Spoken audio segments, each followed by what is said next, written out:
الفلوكة إلى منطقة مارينا في الرباط.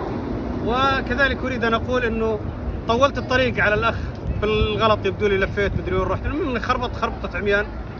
ليس هذا فحسب، بل إني قبل ما أطلع من الفلوكة طحت وانجرحت رجلي. الأخ اللي كان بيطلعني ما عارف كيف يطلعني، بغيت أطيح في البحر لكن الله ستر.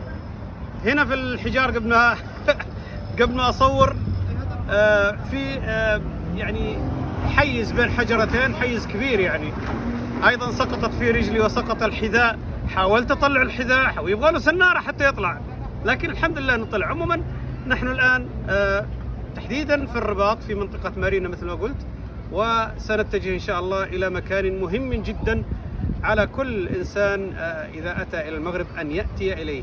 شكرا، والسلام عليكم ورحمة الله وبركاته.